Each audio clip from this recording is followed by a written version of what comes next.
triplex villas at Bachpalli, APR Projects. నమస్కారం రామచంద్రయ్య గారు. ముందు కొంత లైటర్ వేన్లో మిమ్మల్ని ఒక ప్రశ్న అడగాలి. కోపర్నికస్ అని శాస్త్రజ్ఞుడు భూమి గుండ్రంగా ఉంటుంది అని ఆయన కనుగొన్నాడు. మీరు కూడా రాజకీయాల్లో అంటే మీ బోటి వారు తిరిగి భూమి గుండ్రంగా ఉందన్నట్టుగా తెలుగుదేశం పార్టీతో మీరు మీ రాజకీయ ప్రస్థానం మొదలుపెట్టి అనేక ఉన్నత పదవులు అధిరోహించి తిరిగి మళ్ళీ తెలుగుదేశం పార్టీలోకి వచ్చారు. దీని మీద కొంత రాష్ట్రంలో కొంత చర్చ జరుగుతున్నది. ఎందుకంటే తెలుగుదేశం పార్టీ మీకు చాలా ఉన్నతమైనటువంటి పదవులు, ముఖ్యంగా చంద్రబాబు నాయుడు గారు మీకు 2 పర్యాయాలు రాజ్యసభ సభ్యత్వం ఇచ్చినప్పటికీ కూడా మీరు ఆనాడు 2009లో అటు ఇటుగా 2008 చివరు 2009లో మీరు ప్రజారాజ్యంలో చేరారు. ఆ తర్వాత మళ్ళీ వైఎస్ఆర్సీపీకి వెళ్ళారు, తిరిగి తెలుగుదేశంలోకి వచ్చారు. అది కూడా మీరు 3 సంవత్సరాలు శాసనమండలి సభ్యులుగా పదవీకాలం ఉన్నప్పటికీ వచ్చారు. దీని మొత్తం మీద కొంచెం క్లుప్తంగా మీరు చెప్పండి. నా పాయింట్ ఏంటంటే, సరే అప్పుడు ఏదో మీకు కొన్ని ఇబ్బందులు ఉన్నాయి, బట్ తర్వాత మీరు చంద్రబాబు నాయుడు గారు మిమ్మల్ని 2 సార్లు రాజ్యసభకు పంపారు. అయినప్పటికీ మీరు పార్టీని వీడి అప్పుడు చిరంజీవి గారి పార్టీలోకి వెళ్ళటం అనేటువంటిది కొంత బాగా బోన్ ఆఫ్ కంటెన్షన్ లాగా వచ్చింది. పార్టీ ప్రవర్తన, పార్టీలో నియమావళి కానీ, పార్టీ ఫిలాసఫీ కానీ తను చేరేటప్పుడు ఉండే ఫిలాసఫీ లేకుండా భిన్నంగా పోతుంటే అట్నే బాండెడ్ లేబర్గా అట్నే కంటిన్యూ కావాలన్నా? ఇది నా ప్రశ్న. మనం ఏదైనా ఆశించిపోతే పర్వాలే, అధికారంలో ఉండే పార్టీని కూడా వదిలేసి, పదవిని వదిలేసి వెళ్ళిపోవటంలో అడగటం తప్పు కూడా. మీకు ఆపర్చునిటీ వచ్చింది కాబట్టి వెళ్ళిపోయారు, లేకపోతే ఉండేవాళ్ళు అప్పుడు కనుక ప్రజారాజ్యం రాకపోతే చాలామంది అందులోనే ఉండేవాళ్ళం మేము. ఎందుకంటే ఒక వృత్తి వదిలి వచ్చాము, ఆ వృత్తిలో బాగా బేస్ చేసుకుని మంచి బేస్ ఉండేది, అది పోగొట్టుకున్నాము, దీంట్లోకి వచ్చాము. ఇది కూడా వదిలేస్తే ఎక్కడికి పోతాము? ఓకే అండి. అయితే 2014లో ఒక మంచి అవకాశం వచ్చింది చాలామంది, అంటే గంటా శ్రీనివాసరావు గారు కావచ్చు, చాలామంది ఎవరైతే తెలుగుదేశం పార్టీని 2009లో వీడి బయటకు వచ్చారో వాళ్ళందరూ తిరిగి సొంత గూటికి వెళ్ళారు. అందులో కొంతమంది చాలామంది గెలిచారు. అప్పుడు మీరు ఎందుకు వెళ్ళలేకపోయారు తెలుగుదేశంలోకి? 2014 మీరు కాంగ్రెస్లో ఉన్నట్టున్నారు. మా చిరంజీవి గారు పెట్టిన పార్టీలో చేరాము. ఆ పార్టీ మొత్తం కాంగ్రెస్తోనే మెర్జ్ అయిపోయింది. ఇంకా అటువంటిప్పుడు మాకు ఆల్టర్నేటివ్ ఏముంది? అంటే అప్పుడు కాంగ్రెస్ పార్టీ గెలవదని అందరికీ తెలుస్తున్నప్పటికీ మీరు కాంగ్రెస్లో ఉన్నారు కదా, కాంగ్రెస్ నుంచి బయటపడ్డారు కదా. గంటా శ్రీనివాసరావు మీ సహచర మంత్రిగా పనిచేశారు, మీ ఇద్దరు ఒకే క్యాబినెట్లో ఉన్నారు. కిరణ్ కుమార్ రెడ్డి ఆయన వెళ్ళిపోయాడు, కానీ మీరు మీ కాంగ్రెస్లో ఉండిపోయారు. మీరు లిమిటెడ్గా ఉంటుంది. ఇప్పుడు కొందరు ఏ పార్టీలో అయినా మనం కూడా సాగించు కదా, కొందరు అందరూ. ఆ డైనమిక్స్ వేరంటారా? ఆ డైనమిక్స్ వేరు, దానిలో ఫిట్టింగ్ కాలేరు వాళ్ళు. అంత మాత్రాన అది వాళ్ళ క్వాలిఫికేషన్ కాదు, అది సర్కంస్టెన్షియల్గా వాళ్ళకి వచ్చింది. అది అంటే they are adapt to any kind of. పార్టీనే మెర్జ్ చేసిన తర్వాత కాంగ్రెస్లో ఇంకా మనకు ఆల్టర్నేటివ్ లేదు, మనం వేరే పార్టీకి పోలా, అది ఇష్టం కూడా లేదు నాకు. It's not that I will subscribe to the theory of Congress. Congress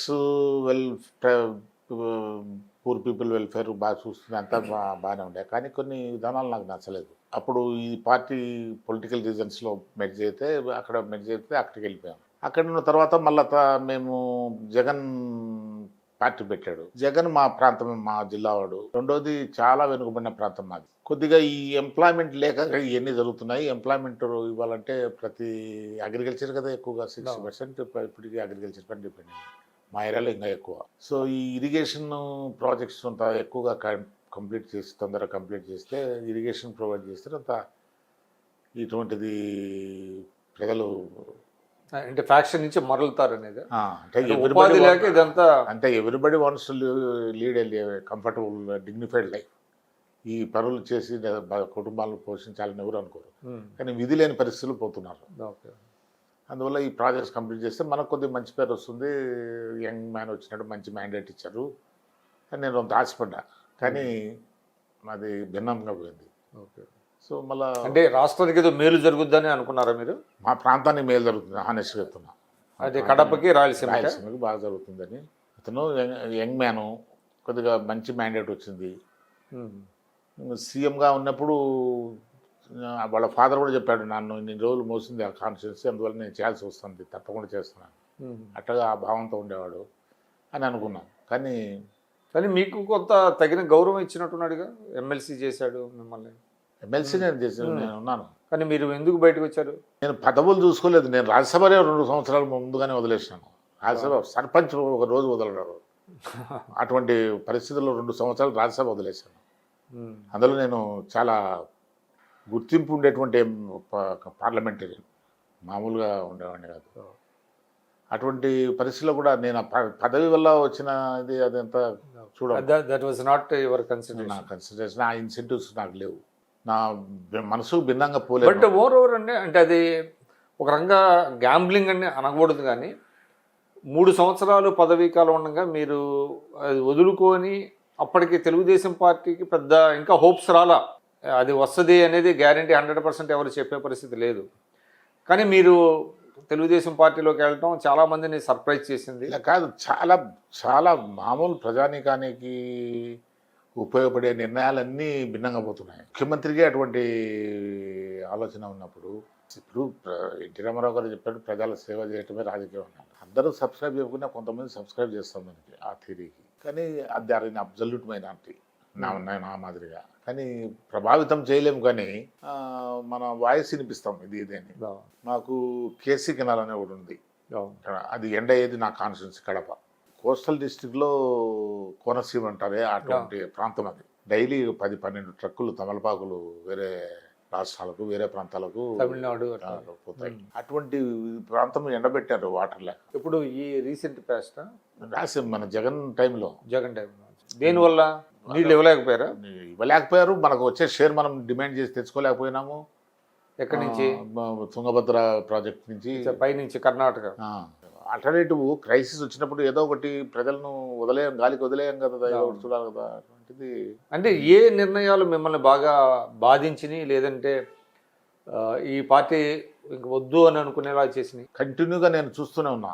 నన్ను ప్రభావితం చేసింది ఒక ఎక్కువగా ఒక ఇది. నా ఫ్రెండ్ ఒకతను మన జయభారత్ రెడ్డి అని ఒక ఫ్రెండ్ ఉన్నా, చైల్డ్హుడ్ ఫ్రెండ్. వాళ్ళ గ్రామంలో వాళ్ళు పెద్ద కుటుంబం, అది వాళ్ళ ఫాదర్ లేకుంటే అతను అక్కడేదో లోకల్గా జాతరలు చేస్తారు కదా, గంగమ్మ జాతర చేస్తారని గ్రామంలో పోయి పెద్దలు అందరికీ చేద్దామని పోయాడు. ఒక చోట కూర్చొని అందరూ అసెంబ్లీ అయిన తర్వాత అందరితో మాట్లాడాడు. ఒక అతను మాత్రం మాట్లాడకుండా భిన్నంగా కూర్చొనేది ఆలోచిస్తుంటే, ఏం ఆలోచిస్తుంటే ఆయన మామూలు రైతు ఆయన అడిగాడు. అడిగితే ఏం చేద్దాము, నిన్న పేపర్స్ చూస్తే ఎక్కడ పట్టిన గెస్ట్ హౌస్కి కుదవబెట్టడము, గవర్నమెంట్ ఆఫీసులు కుదబెట్టి డబ్బులు లోన్ తీసుకుంటాము, ఎంత చదివాను. నాకు చూస్తే వాడు పెద్ద కొడుకు అమెరికాలో ఉన్నాడు, వాడు ఒక పెద్ద ఇల్లు కట్టిపోయాడు ఇక్కడ. రెండో వాడు బెంగళూరులో ఉన్నాడు. ఈ ఇల్లు చూసి పెట్టుకోలేక నేను చేస్తాను, ఇది ఎప్పుడు కుదవబెట్టుకో, గవర్నమెంట్ ఆస్తులే అట్లా కుదబెట్టినప్పుడు ఇది ఎప్పుడైనా లాక్కోవచ్చు, అంటే ప్రైవేట్ ఆస్తులు కూడా లాగేస్తాడు, ఇది ఎప్పుడు పోతుందో నాకు దిగులు పట్టుకునేది అని. అందులో కొంత ఎగ్జాగరేషన్ ఉన్నప్పటికీ ఉన్నా కూడా అటువంటి ఫియర్ నిజంగా వచ్చిందా జనానికి? వచ్చింది కాబట్టి ఆ మ్యాండేట్ వచ్చింది. ఆయన అర్థం చేసుకోలే. ప్రజల పల్స్ను ఏమాత్రం స్టడీ లేక చేసినా కూడా దాన్ని తృణీకరించే భావంతో చేసిన. అంటే ఒక టాక్ ఏంటంటే, మీరు మంత్రి పదవి ఏదో ఎక్స్పెక్ట్ చేశారు, మంత్రి పదవి మీకు ఇవ్వలేదు జగన్. అదేవిధంగా అక్కడ బలిజాస్ని కొంత సైడ్ లైన్ చేశారు రాయలసీమలో, అందువల్ల మీరు బయటపడ్డారు అనేది ఒకటి. ఎన్టీ రామారావు రాకముందు సైడ్ లైనింగ్ మంచిదే, కరెక్టే, వాస్తవం. అంటే అది హిస్టారికల్గా సైడ్ లైన్ చేయబడ్డారు. దాంట్లో చాలా కారణం, నేను రాజశేఖర రెడ్డి గారితో పార్లమెంట్కి పోటీ చేశాను, అలా అన్సక్సెస్ఫుల్గా. వాళ్ళ కుటుంబంతో కుటుంబం నాకు చాలా సన్నిహితంగా ఉండేది ఒకప్పుడు. కానీ పొలిటికల్గా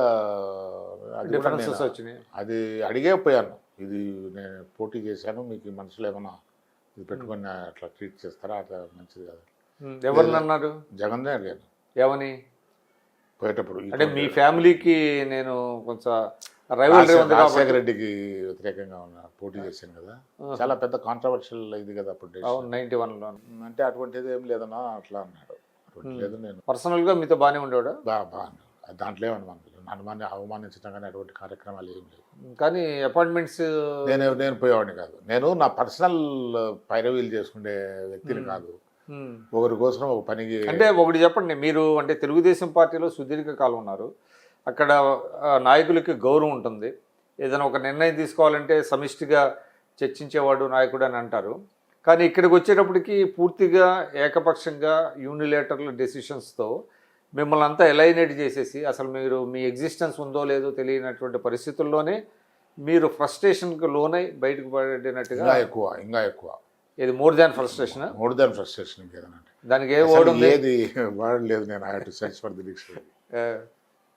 కాదు, అతను ఈ నిర్ణయం ఎట్లా జరుగుతుందో అనేది మేము మీడియా ద్వారా లేకుంటే ఆయన అనౌన్స్ తెలుసుకోవాల్సి వచ్చేదా? ఆయన ఎప్పుడు మీడియాని కలిసేవాడు కాదు. ఏదైనా సలహాలు ఇస్తే అది ఇష్టంగా ఆయనకు ఇష్టం లేనప్పుడు ఇంకా అంటే there was no democracy. Totally absolute lacking.